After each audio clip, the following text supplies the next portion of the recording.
C'est probablement, je vais faire une petite parenthèse avant qu'on commence le podcast, c'est probablement un des derniers podcasts que vous allez voir dans notre défunt studio. Mm-hmm. On va avoir un nouveau studio complet d'ici quelques semaines.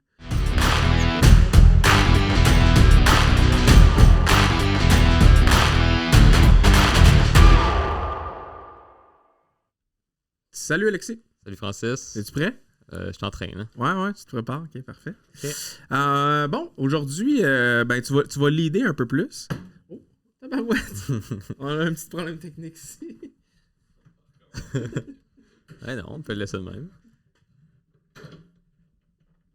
Comme neuf. Tu rajouteras un petit effet problème technique. Parfait. Fait qu'aujourd'hui, je pense qu'il est solide. Là. C'est probablement, je vais faire une petite parenthèse avant qu'on commence le podcast, c'est probablement un des derniers podcasts que vous allez voir dans notre défunt studio. Mm-hmm. On va avoir un nouveau studio complet d'ici quelques semaines. C'est ça, Félix? Yes, parfait. Okay. Fait que d'ici quelques semaines, on va pouvoir tourner de nouvelles capsules et de nouveaux podcasts dans notre tout nouveau studio qui va être permanent et dans nos nouveaux bureaux. Donc, c'est une des dernières fois qu'on voit ce joli décor-là. Profitez-en bien. Profitez-en. Prenez une photo, peu importe. Un screenshot. Ça va être des archives. Donc, aujourd'hui, on veut peut-être démystifier, on veut démystifier certains mythes en lien avec les voitures, en lien avec le marché de l'automobile en général. Fait que tu as préparé... Oh, Félix fait un peu de behind the scenes. Parfait. On veut préparer, en fait, pas préparer, mais on veut démystifier un peu certains mythes sur les voitures. Puis je pense que toi, tu as préparé certaines questions que la majorité du temps, le commun des mortels se pose sur les voitures. OK. Est-ce que je te les pose puis tu réponds ou... On va y aller comment qu'on file. Je pense on va commenter les deux parce que j'ai quand même quelques notes de mon côté. Tu as quand même quelques notes de ton bord. Fait que je pense que ça va être juste une belle petite discussion back and forth à ce niveau-là. Mais oui, tu peux les poser ou embarquer dans le sujet. OK. Bon, ben j'en ai sélectionné 10 qui sont selon moi peut-être les plus ceux qui auraient le plus d'impact. Là, parce qu'en faisant des recherches, j'en ai vu aussi que je comprenais pas trop. Comme par exemple, il y en a un qui disait qu'il y avait des gens qui pensaient que quand tu conduisais avec le tailgate de ton pick-up, là, la porte arrière de ton pick-up baissée, tu sauvais de l'essence. Moi, je n'ai pas de pick-up, là, peut-être que je comprends pas la référence, mais c'est des questions que je comprenais pas trop. Là, tu sais quoi, je pense que c'est peut-être un mythe pour vrai. Mais on pourra pas le comment dire, le... démystifier. Ouais, mais je sais pas comment... Tu sais, pas démystifier, mais... Anyway, peu importe, j'ai pas le mot. Mais soit le dire qu'il est véridique ou faux. Là. Ouais. Il y a comme un mot pour ça, mais je m'en rappelle pas. Démystifier. C'est ça. Dans le fond, on pourra pas dire si c'est un vrai mythe ou si c'est la réalité. Par contre, je trouve que c'est logique. Parce que dans le fond, si tu regardes l'air, comme il y a une poche d'air qui doit se former dans la boîte du pick-up si on n'a pas de... Naturellement, là, si on n'a pas de couvre-caisse. Parce qu'un couvre-caisse, en fait, empêche l'air de rentrer dans la boîte du pick-up. Mais justement, la réponse, c'est que elle travaillait plus en la baissant. Ouais, mais en baissant la tailgate, si t'as pas de couvre-caisse, ça fait en sorte que l'air va passer dans le camion au complet et sortir. Tandis que si la tailgate est fermée, l'air elle va rentrer et elle va frapper dans la tailgate. Donc, il va y avoir une résistance à l'air peut-être plus élevée qui amène une certaine consommation d'essence un peu plus intense. Mais selon ce que j'ai vu, c'était pas ça. Justement, c'était plus économique la garder fermée. Ils sont développés de même, là, je sais pas. Moi, c'est ce que j'ai vu. Parfait. Fait qu'on ne pourra pas démystifier ce mythe-là. Fait commençons avec des mythes qu'on connaît. Qu'on connaît. Ouais. Une qui est quand même assez importante, les gens qui pensent de mettre de l'essence super est meilleur pour leur voiture quand c'est pas nécessaire. Que soit ça nettoie, soit ça fait des meilleures performances. Mais c'est pas vrai. Si c'est pas nécessaire, ça sert à rien de le prendre. Ça fait un peu... c'est plus cher pour rien. Là. C'est un peu comme gaspiller son argent. Là. Puis ça ne nettoie pas spécialement ton moteur. Hein. Ça dépend. Ouais, c'est ça, exact. Il y a beaucoup de personnes qui pensent qu'aussitôt qu'il y a un petit peu plus d'octane, dans le fond, parce que c'est ça, là, au Québec, voire Canada, en fait, là, on a du 87, 89, 91, 93, si je me trompe pas, c'est au Shell. Puis on a du 94 juste au Petro-Canada. Ouais. Mais quand tu vas aux États-Unis, le 94 est disponible partout. si je me trompe pas. Il me semble que c'est ça que j'avais dans ma mémoire là, pour les types de rallye que j'avais fait en automobile. Il me semble que le 94 était disponible un peu partout aux États-Unis. Mais ici au Québec, c'est vraiment 87, 89, 91, 93, 94, juste au Petro-Canada. On voit vraiment pas beaucoup. Ben c'est ça, c'est juste au Petro-Canada Ouais. que c'est disponible. Puis pourquoi je sais ça? Parce qu'il y a un de mes véhicules qui était tuné au 94, donc j'avais pas le choix de m'assurer qu'il y avait un Petro-Canada proche de chez moi. Ouais, sinon tu peux pas gazer. Ben oui, mais c'est juste pas super bon pour le Ouais. timing du véhicule vu de la façon qu'il avait été tuné. Par contre, ce que tu dis, c'est vrai. Puis c'est pas vrai que parce qu'il y a plus d'octane dans le fond dans un type d'essence que naturellement le véhicule va aller mieux, va avoir plus de performance. Ça dépend vraiment du type de véhicule puis du type de la motorisation. On n'a pas les détails exacts, là, on n'est pas des experts, comme on dit tout le temps, on est des chroniqueurs automobiles non crédibles.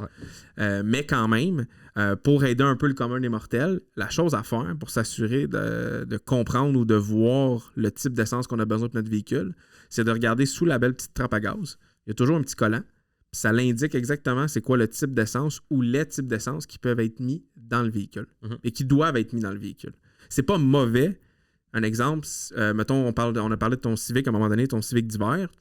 Ton véhicule d'hiver, c'est pas nécessairement mauvais de mettre du 93 ou du 91 dedans. Ça va pas endommager ton véhicule, mais c'est pas nécessaire. Ouais, ça va pas faire. Ça va rien changer que tu mettes Ouais. du régulier qu'on appelle le standard, là, du 87, que tu mettes du 91 dans ton véhicule qui ne nécessite pas ce type d'essence-là. Mhm.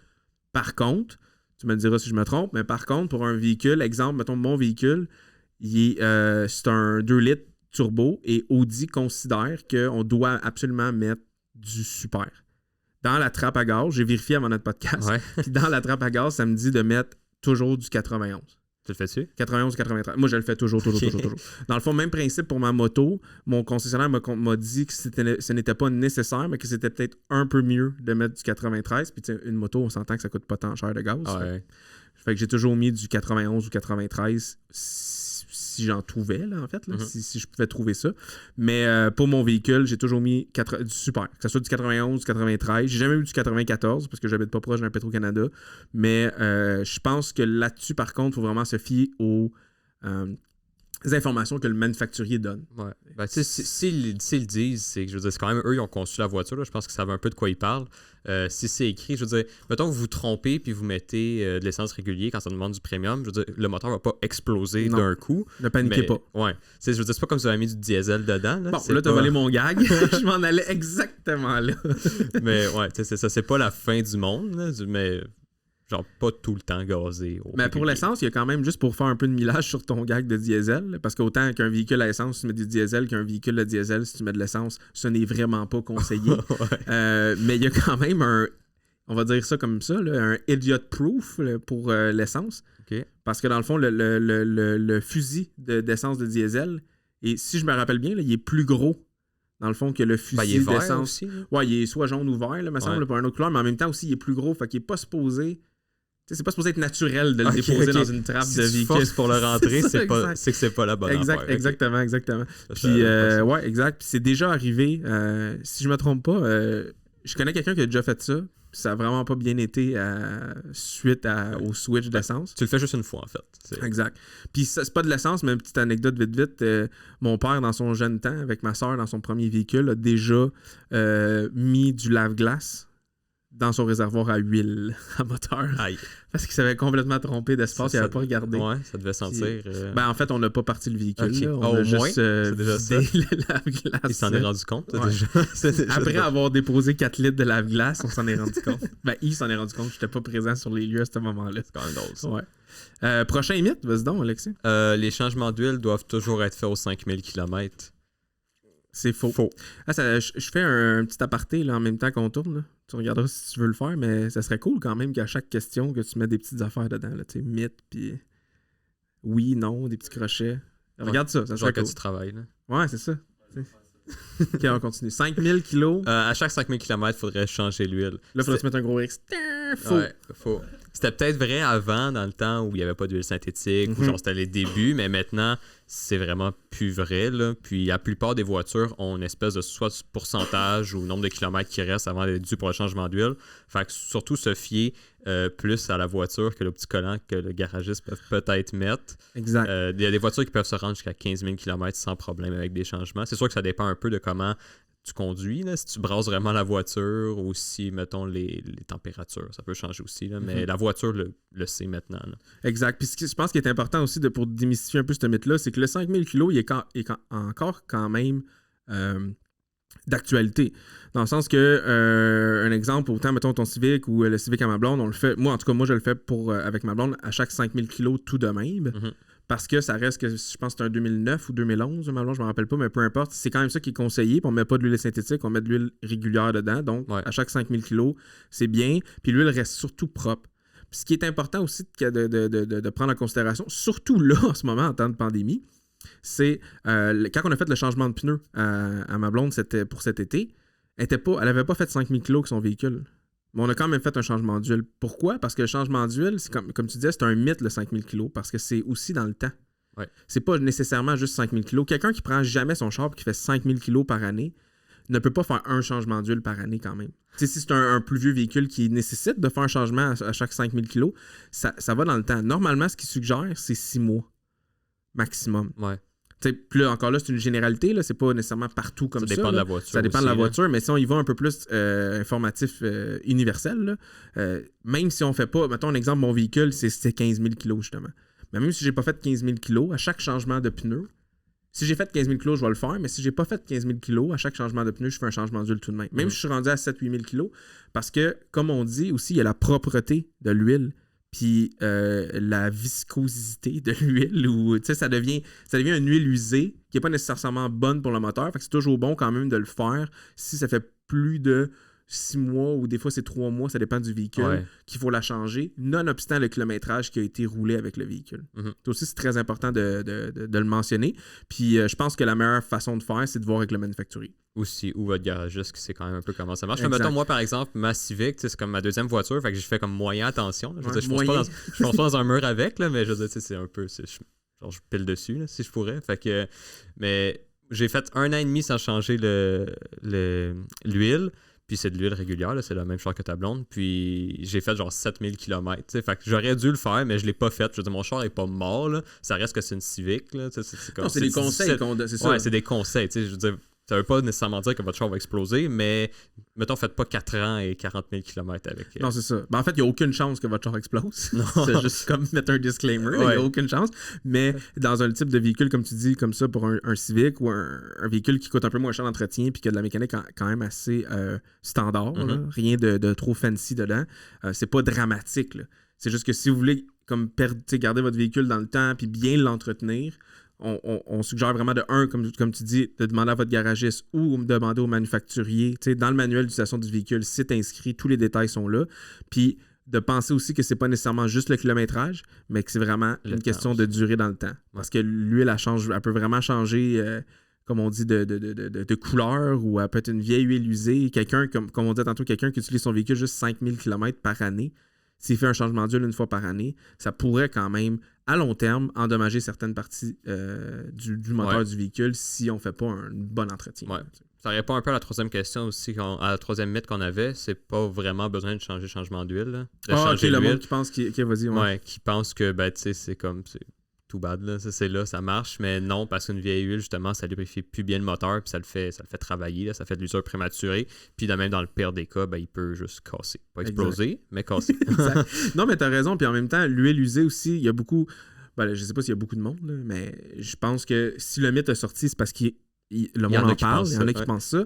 Un exemple, quand moi je suis allé faire mon changement d'huile, j'étais à 71%.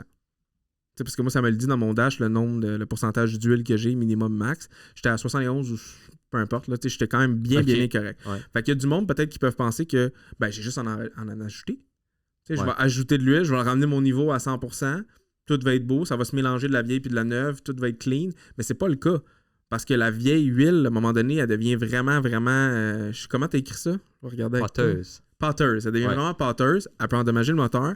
Puis en même temps, il y a un autre point aussi à prendre en considération, que si on ne fait pas de changement d'huile, puis on fait juste ajouter de l'huile dans le véhicule, mais le filtre aussi devient plus efficace. Le filtre doit être changé aussi. Là. Fait que toutes les petites... Je sais pas c'est quoi qui peut se ramasser dans un filtre à l'huile. Là, je suis pas un 100% spécialiste de mécanique, mais il doit y avoir plein de petites particules que le filtre fait en sorte qu'il filtre, justement. Fait que si on ne le change pas, puis on fait pas de changement d'huile, là, il y a une autre problématique qui rentre en ligne de compte. Ouais. Petite anecdote, moi, je suis pas tant fier, là, mais ma première voiture, c'est ma Civic. Moi, ça fait 5 ans que je l'ai. Puis, tu sais, j'ai toujours aimé les voitures, mais moins côté mécanique, là, tu sais. Fait que je me connais en voiture, mais moins mécanique. Puis, ben, la première journée, quand je l'ai acheté, le concessionnaire avait comme pas mis assez d'huile dedans. Fait que là, moi, je suis allé me promener, puis j'ai eu une espèce c'est comme une espèce de clé à mollet là, qui a apparu dans le dash pour dire que j'avais besoin d'un entretien, genre. Là, je savais pas trop quoi faire, fait que je l'ai comme googlé, puis ben, j'ai acheté de l'huile, puis je l'ai mis, mais dans le trou à dipstick. Fait que ça m'a pris genre une demi-heure à remplir. Ouais. Ok, directement dans le trou pour vérifier. Ouais, à la place de dévisser le mettre, moi, je l'ai mis direct dans le trou à dipstick, là. Fait que... Au moins, tu le mets à la bonne place. C'est déjà ça. C'est pas à la bonne place, mais au moins tu l'as mis au bon endroit. C'est pas ma fierté, là. J'espère que personne qui regarde. Non, c'est vrai. Mais si tu veux, je peux t'aider un peu dans une anecdote de même puis te semi-relancer. Moi, la première fois que j'ai essayé de vérifier l'huile dans mon véhicule, j'ai passé 15 minutes pour 2 choses. Pour le lave-glace, parce que dans le fond, j'ai un Audi A4, puis quand tu ouvres le capot, le lave-glace est complètement à côté du windshield, même pas vraiment en dessous du capot, là, à côté du miroir. Fait que je l'ai jamais trouvé, ça m'a pris vraiment longtemps. Puis l'huile, pour la vérifier, pour ça je te disais tantôt, c'est dans le véhicule, c'est électronique. Ouais. Je le savais pas.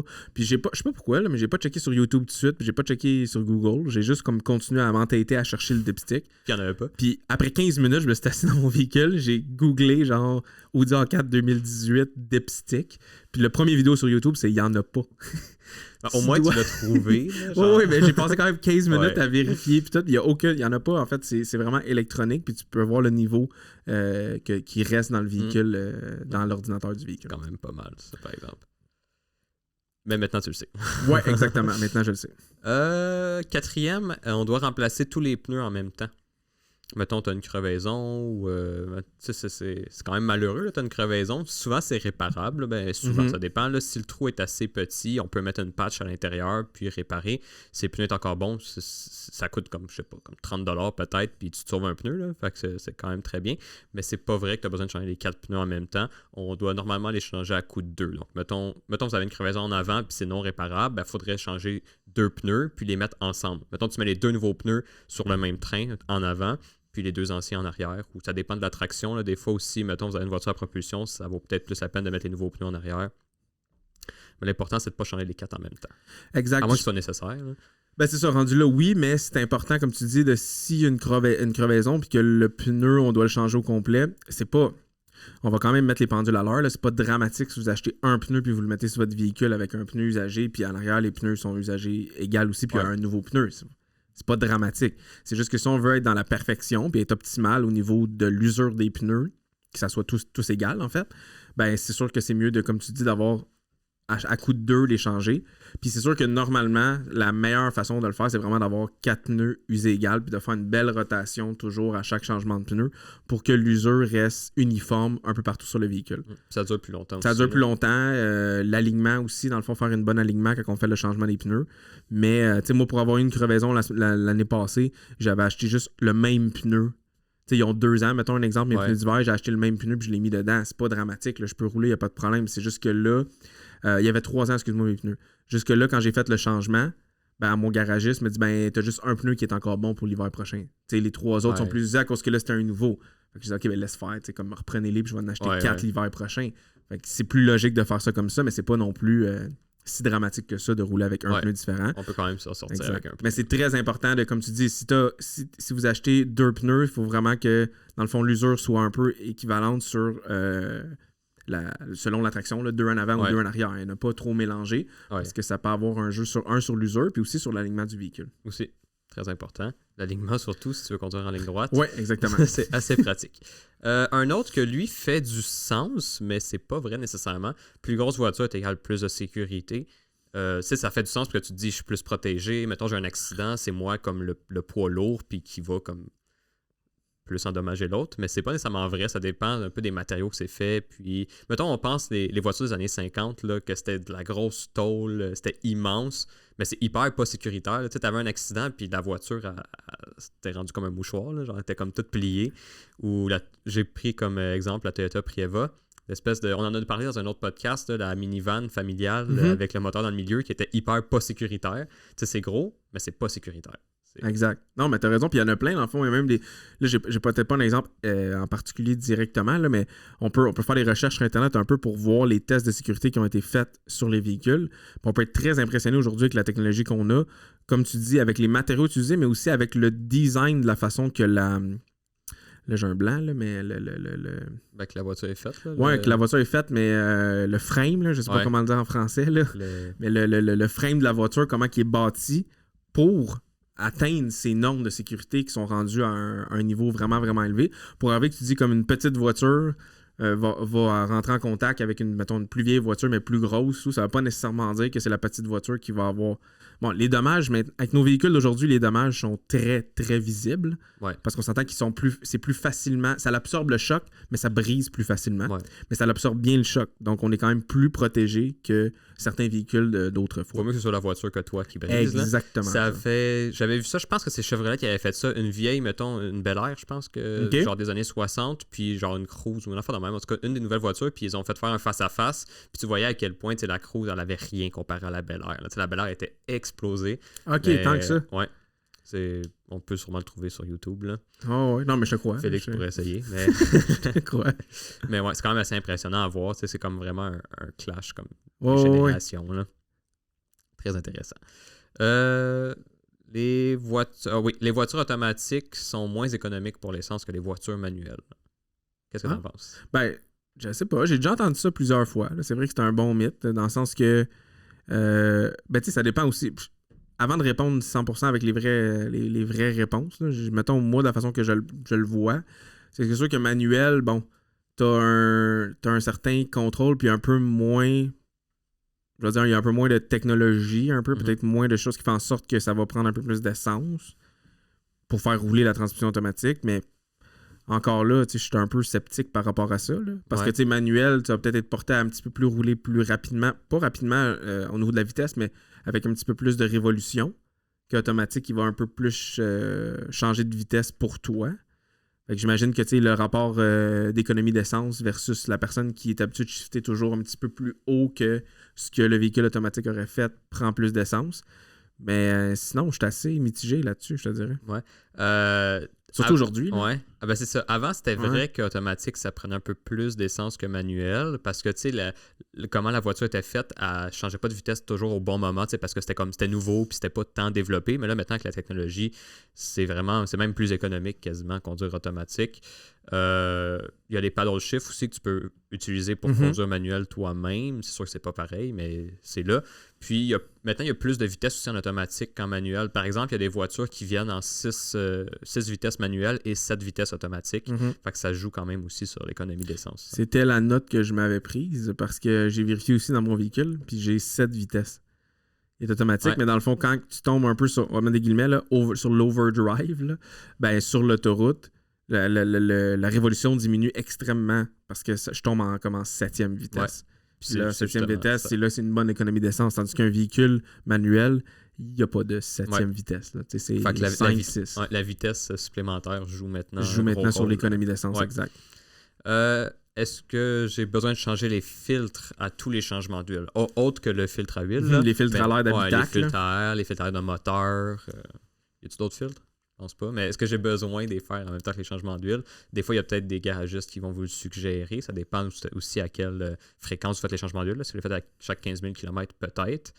Mais si vous les faites à chaque 5 000, non, pas vraiment. Puis encore une fois, c'est écrit dans le manuel à combien de temps vous... Exact. Ou souvent, c'est même simple à regarder. Souvent, c'est dans la boîte à gants, mettons le filtre à habitacle. Je veux dire, c'est pas besoin d'être un mécanicien pour ouvrir la boîte à gants. Là. Vous pouvez le regarder probablement vous-même, puis vous voyez s'il est plein de débris, s'il est dû ou pas là, aussi. Mais c'était un... C'est pas, je vise pas aucun garagiste en particulier, là, mais je sais que dans le temps, c'était quand même une petite, pas une arnaque, là, mais un petit add-on au panier de faire, bon, ils font leur changement d'huile, on va changer le fil d'habitacle pour 15 $. Ouais.